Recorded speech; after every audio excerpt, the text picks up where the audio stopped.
विधिमंडळात बोलतो ते नारायण राणेंमुळे. सिंधुदुर्गचे फार मोठे उपकार त्याची परतफेड करायची आहे.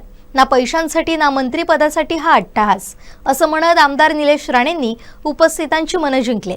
कुडाळ मालवण मतदारसंघाला 5 वर्षात टॉप 5 मध्ये नक्की आणणार असा विश्वासही त्यांनी व्यक्त केला.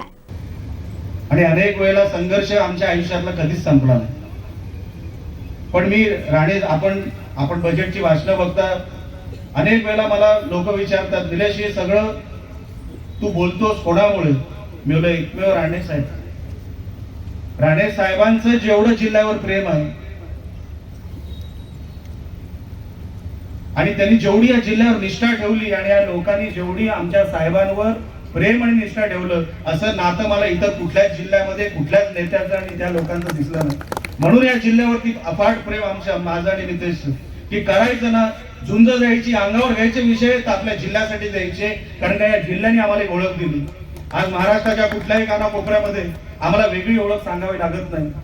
मंत्रालयामध्ये आतमध्ये गेल्यावर साहेब मी सिंधुदुर्गातला, साहेब मी वैभववाडीचा, साहेब मी देवगडातला, साहेब मी कुडाळातला सांगणारी सभागृहामध्ये लोक किती कौतुक.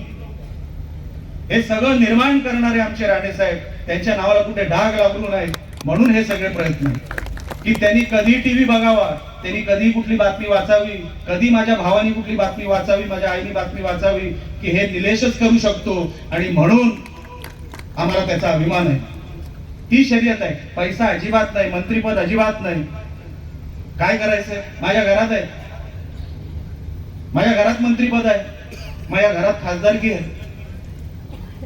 त्याच्या पलीकडे मी काय कोणाकडे मागणार आहे? पण माझ्या जिल्ह्यासाठी, माझ्या मतदारसंघासाठी तुम्हाला द्यावंच लागेल ही भूमिका घेऊन मी आज राजकारणात वावरतो.